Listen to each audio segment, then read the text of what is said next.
여러분은 찬양을 왜 하십니까? 찬양을 얼마나 하고 계십니까?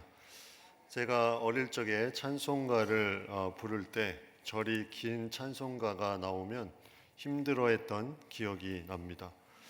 절이 많으면 끝날 때까지 오래 걸리기 때문에 절이 짧은 게 좋은데 하면서 했던 그런 생각이 어렴풋이 납니다. 왜 그렇습니까? 찬양의 가사의 고백이 나의 고백이 되지 않기 때문에 그렇습니다. 가사가 마음에 와닿으면 계속해서 또 부르고 싶은데 그것이 안 되면 이것이 길게 느껴질 수밖에 없습니다. 그것이 은혜가 되면 계속 따라하게 되고 또 나아가서 내 폰에 저장도 하면서 계속 듣게 됩니다.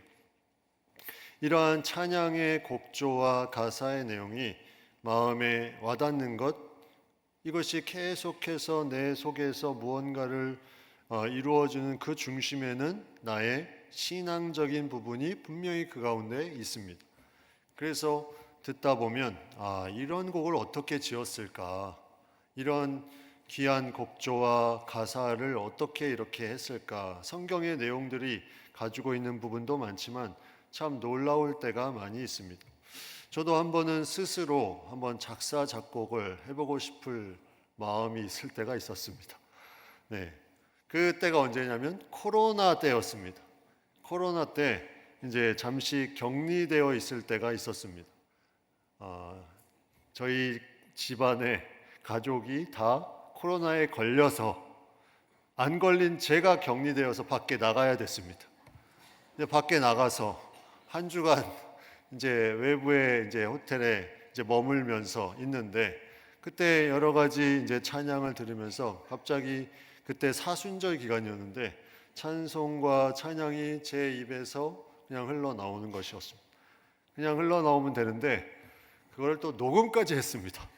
그래서 제 폰에 저장해서 계속 듣는데 얼마나 허접하겠습니까? 음악성도 없고 뭐 하음도 잘 모르고 그냥 따라 나오는 것을 그렇게 저장했는데 근데 계속 들으면서 그 마음에 너무나 귀한 부분들을 계속해서 감동이 일어나는 것을 느끼게 됐습니다. 왜 이렇게 허접한 음악인데 이러한 부분이 들까? 그 안에 진실한 고백이 있었기 때문이죠. 무언가 간절한 마음이 그 가운데 있었기 때문입니다.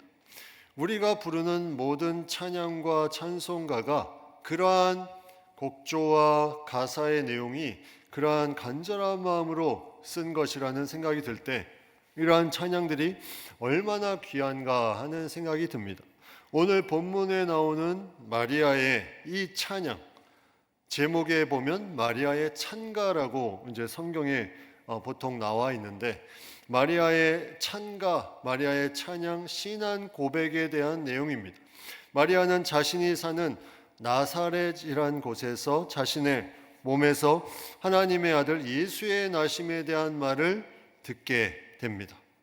천사 가브리엘이 나타나서 하나님이 이 땅에 예수님을 보내시는데 너의 몸을 통해서 내가 아들을 낳을 것이다. 그 내용이 오늘 읽었던 말씀 앞에 30절, 31절에 나옵니다. 천사가 이르되 마리아여 무서워하지 말라. 내가 하나님께 은혜를 입었느니라. 보라 내가 잉태하여 아들을 낳으리니 그 이름을 예수라 하라. 아들을 낳을 것인데 예수라 하라. 얼마나 두렵고 떨리는 일입니까? 예수님이 나의 몸을 통해서 이 땅에 구원자로 오신다. 얼마나 이것이 두려운 일입니까? 그래서 이러한 마음에 두려워했던 마리아 계속해서 천사 가브리엘을 통해서 그 말을 듣고 그의 삶을 계속 돌아보면서 그가 마지막에 고백하는 내용은 주의 여종이 오니 말씀대로 이루어지이다. 근데 그가 순종하며 나아갑니다. 주의 여종이 오니 말씀대로 이루어지이다. 하나님의 구원의 역사가 있고 순종하는 마음이 있으니 오늘 본문에 찬양이 저절로 울려나가게 됩니다. 마리아의 이 순종함 이후에 그가 서둘러 간 곳이 유대 한 동네 사가랴의 집에 들어가 엘리사벳에게, 그의 아내 엘리사벳에게 문안하였다는 내용이 나옵니다. 나사렛에서 엘리사벳의 집까지는 대략 한 130km 정도 됩니다. 친족이라고 알려진 엘리사벳이 이 마리아와 그 태중에 있는 아이에게 복을 선언합니다. 오늘 읽었던 말씀 앞에 보면 42절에 큰 소리로 불러 이르되 여자 중에 내가 복이 있으며 내 태중의 아이도 복이 있도다. 45절 주께서 하신 말씀이 반드시 이루어지리라고 믿은 그 여자에게 복이 있도다. 마리아에게 또 그 태중에 있는 아이에게 복을 선언하는 것을 보게 됩니다. 하나님의 말씀이 이루어짐에 대한 확신을 가지고 이 선언을 하는 것을 보게 됩니다. 엘리사벳의 이 복 선언 후에 나오는 내용이 바로 오늘 읽은 본문의 내용, 마리아의 찬가입니다. 하나님을 찬양하는 노래입니다. 이것은 형식적인 것이 아니라 예수님께서 그의 몸을 통해서 이 땅에 구원자로 오실 것에 대해서 그가 감격하며 감동하며 신앙 고백을 노래한 것입니다. 구원의 역사에 순종함으로 찬양이 울려 퍼집니다. 구약 성경에 보면 많은 노래들이 있습니다. 거기에 비슷한 흐름들이 있습니다. 출애굽한 후에 모세의 노래, 미리암의 노래, 이방 가나안과의 싸움에서 승리 후에 드보라의 노래, 예루살렘에 하나님의 궤를 옮긴 후에 부른 아삽의 노래, 기도한 아들 사무엘의 출생 후 부른 한나의 노래, 이러한 노래들의 공통점, 하나님의 구원의 역사, 그리고 그거에 대한 순종하는 마음, 그리고 그것을 통해서 찬양하는 부분들이 자연스럽게 흘러나아갑니다. 오늘 이 마리아의 찬양의 내용의 제일 마지막 부분에 보면 55절에 이렇게 그가 말하고 있습니다. 우리 조상에게 말씀하신 것과 같이 아브라함과 그 자손에게 영원히 하시리로다 하니라. 우리 조상에게 말씀하신 것이 무엇입니까? 하나님께서 구원하심에 대한 부분을 아브라함과 그 자손에게 주신 말씀, 그 내용이 창세기 17장 7절에 이렇게 나옵니다. 내가 내 언약을 나와 너 및 내 대대 후손 사이에 세워서 영원한 언약을 삼고 너와 내 후손의 하나님이 되리라.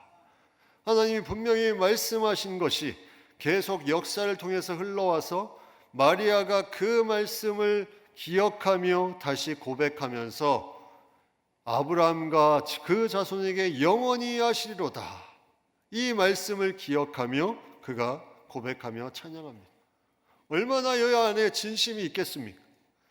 하나님의 말씀이 변함이 없이 이루어지는 것에 대해서 그가 고백하며 그 구주 되심을 기뻐하며 찬양합니다. 여러분, 우리의 모습을 한번 보십시오. 내가 지금 내 삶에 너무나 부족하고 나약하고 연약한 부분이 있습니까? 내 삶에 너무나 힘든 부분이 있습니까? 그 부분 속에서 내 삶에 만약 예수님이 안 계셨다면 우리는 얼마나 비천했겠습니까? 얼마나 그 속의 삶이 망가졌겠습니까? 그러나 예수님이 내 안에 있기 때문에 그 삶이 비천한 삶이 아니요 복된 인생으로 우리가 여기에 나와 있는 것 아닙니까? 우리는 그 믿음으로 나아가야 됩니다. 마리아가 그 자신의 모습 가운데 그가 고백한 내용, 오늘 48절에 보면 그의 여종의 비천함을 돌보셨다. 자신의 비천함을 돌보시고 그 후에 만세의 날을 복이 있다 일컬으리로다. 예수님이 그 안에 들어오고 말씀으로 그가 순종하며 나아갔더니 그의 비천함이 사라지고 만세에 복이 있는 존재로 일컬음을 받게 됩니다.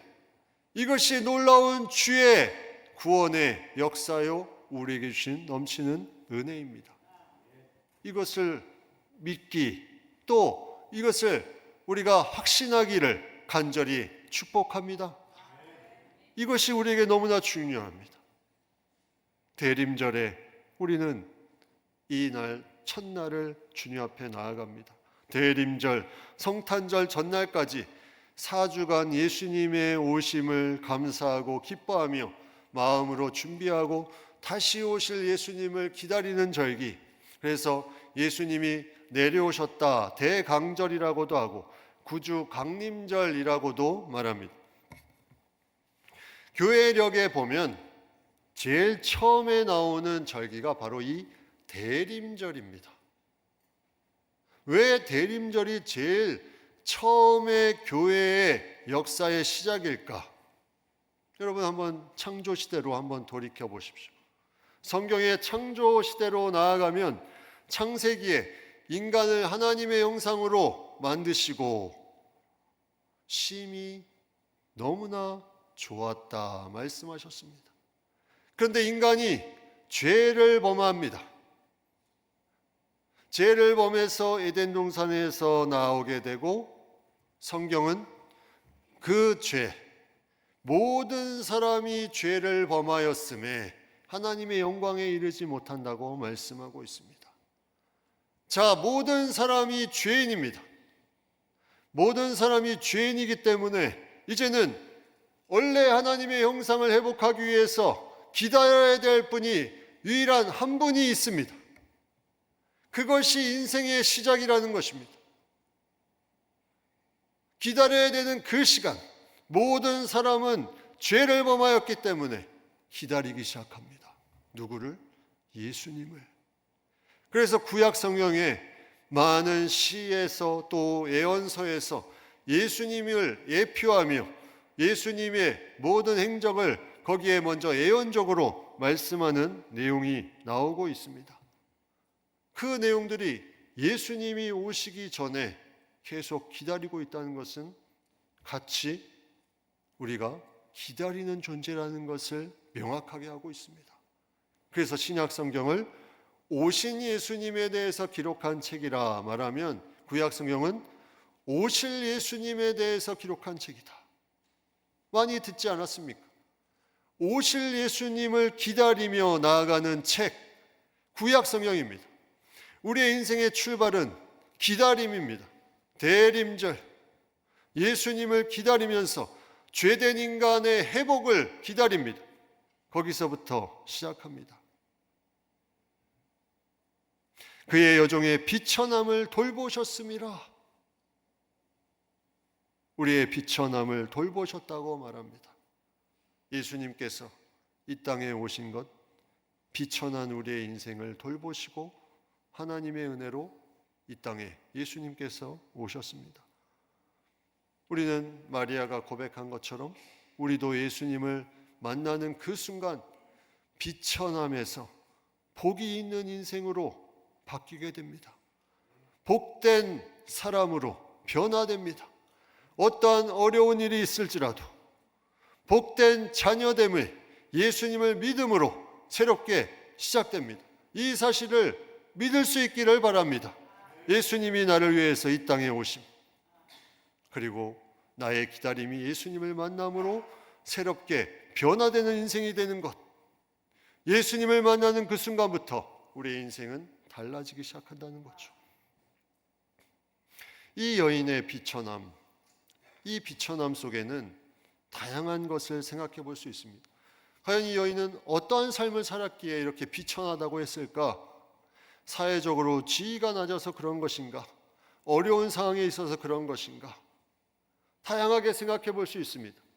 그런데 이 비천함에 한 가지 중요한 것이 있었습니다. 그것은 뭐냐면 심령이 가난한 부분이었습니다. 교만하지 않았다는 거예요. 심령이 가난하니 그 말씀이 내 속에 들어오기 시작합니다. 이 말씀이 들어오면서 내 비천함이 복으로 바뀝니다. 심령이 가난한 자는 복이 있나니 천국이 그들의 것이며. 우리의 심령이 가난하는 그 순간에 모든 세상의 지위와 세상의 성공과 세상의 부와 그런 것과 상관없이 예수님을 만나는 그 순간에 복된 자, 천국을 소유하는 자가 됨을 성경은 분명하게 말씀하고 있습니다. 우리는 말씀을 통해서 이것을 믿음으로 받아들이고 이것을 확신하며 살아가는 존재입니다. 우리 안에 그 고백이 넘쳐야 됩니다. 능하신 하나님, 전능하신 하나님께서 예수님을 기다리는 모든 사람들을 위해 예수님을 이 땅에 보내주심으로 말미암아 우리가 새로운 인생을 살아가 하나님께서 나에게 큰 일을 행하셨다 고백할 수 있는 것, 이것이 우리의 삶의 복된 인생의 모습임을 분명히 믿을 수 있기를 바랍니다. 이것이 있으면 우리는 찬양할 수 있습니다. 찬양이 울려나가는 유일한 이유가 바로 여기에 있습니다. 거룩하신 하나님께서 인간의 죄된 모습 가운데 직접 오셔서 우리를 거룩하게 하는 길을 열어주시고 다시 찬양으로 복된 인생으로 살아가게 하시는 그 놀라운 은혜, 이것은 어떠한 사람이 어떠한 환경에 있든지 이것을 만나면 동일하게 고백할 수 있는 것입니다. 여호수아의 라합이라는 기생이 나옵니다. 그가 고백한 내용, 여호수아 2장 11절 말씀에 우리가 듣자 곧 마음이 녹았고 너희로 말미암아 사람이 정신을 잃었나니 너희 하나님 여호와는 위로는 하늘에서도 아래로는 땅에서도 하나님이시니라. 그 여인이 고백하며 나아갑니다. 심령이 가난한 자로 하나님을 받아들입니다. 그래서 여리고 멸망 시에 그는 구원을 받고 예수 그리스도의 족보에 오르는 여인으로 등장하게 됩니다. 그러나 아무리 세상에서 성공하고 아무리 세상에서 잘 나가도 마음이, 심령이 겸손하지 않고 가난하지 않으면 그 사람이야말로 비천한 인생입니다. 비천한 인생은 그 속에 심령이 가난하여 예수님을 만나면 복된 인생이 되는데 아무리 성공하고 부하고 잘 나갈지라도 교만함으로 예수님을 받아들이지 않으면 비천한 인생이 된다는 것입니다. 오늘 이 마리아의 고백에 그것이 대조적으로 명확하게 나와 있습니다. 비천한 자를 돌보시고 권세에 있는 자를 내려치신다. 하나님을 두려워하는 자 긍휼하심으로 함께 하시고 교만한 자 흩으신다. 줄이는 자 배부르게 하시고 부자는 빈손으로 보내신다. 이 중심이 무엇입니까? 예수 그리스도를 만나느냐 만나지 않느냐, 거기에 차이가 있습니다. 그 인생이 적나라하게 대조적으로 나타내고 있습니다. 세상이 봤을 때 위로 간 인생이 예수님을 만나지 못하면 저 바닥에 가 있는 이러한 대조적인 모습, 여러분 여기에 대한 믿음을 가지고 나아가면 우리는 찬양하지 않을 수가 없습니다. 하나님께서 우리에게 주시는 놀라운 은혜가 계속해서 퍼져나아가며 우리에게 오늘 마리아의 이 찬양의 고백을 통해서 두 가지를 우리에게 말씀해 주고 있습니다. 하나는 하나님은 우리를 구원하기를 원하신다. 그 오래전부터 우리는 기다렸는데, 무엇을 기다려야 되는지도 모르고 기다렸는데 하나님은 그 기다리는 죄 많은 존재를 위해서 구원의 역사를 계속해서 이루고 계셨다. 두 번째는 하나님은 긍휼히 여기시는 분이시다. 하나님이 긍휼히 여기심에 구원의 역사가 시작입니다. 시편 78편 38절에 오직 하나님은 긍휼하심으로 죄악을 덮어주시어 멸망시키지 아니하시고 그의 진노를 여러 번 돌이키시며 그의 모든 분을 다 쏟아내지 아니하셨으니, 우리가 그러한 존재, 하나님이 긍휼하심으로 말미암아 우리의 죄악을 덮어주셨습니다. 멸망시키지 않으셨습니다. 그분을 다 쏟지 않아 주셨습니다. 그렇기에 우리가 이 자리에 있는 것입니다. 예수님이 오시고 예수님이 내 삶에 들어오시는 그 순간까지 예수님이 우리를 긍휼히 여기셨다는 이 사실, 여러분 놀랍지 않습니까? 마리아는 자신이 비천한 인생이라고 고백했지만 만세에 복이 있는 자라 이제 그가 찬양하며 나아갑니다. 여러분, 우리는 대림절을 보내며 성탄의 빛을 바라보며 나아갑니다. 교회 앞에 성탄트리 점등을 하고 밤마다 새벽마다 반짝반짝거리는 이 빛이 온 세상에 비쳐 나아갑니다. 모든 어두운 곳 속에 이 빛이 찬란하게 퍼져나아갑니다. 그 속에 예수 그리스도를 사람들이 깨닫고 알게 됨으로 말미암아 찬양이 울려 퍼집니다. 울려 나아갑니다. 내 안에 찬양이 울려 나아가는 유일한 이유, 내가 성공해서도 아니요, 내가 부해져서도 아니요, 내가 지위가 높아져서도 아니요, 유일한 이유, 그것은 이 땅에 오신 예수님이 나의 구원자가 되셨음을 내가 믿을 수 있기 때문에, 내가 확신하기 때문에 내가 찬양할 수 있는 것입니다. 그래서 시편 기자는 이러한 고백으로 우리의 마음을 올립니다. 시편 146편 1절 2절 말씀. 할렐루야, 내 영혼아 여호와를 찬양하라. 나의 생전에 여호와를 찬양하며 나의 평생에 내 하나님을 찬송하리로다. 자신에게 고백합니다. 내 영혼아 여호와를 찬양하라. 너의 모든 생에 여호와를 찬양하며 평생의 하나님을 찬송하라. 무엇으로 이것이 가능합니까? 찬양이 울려나오는 유일한 이유, 예수 그리스도. 예수 그리스도.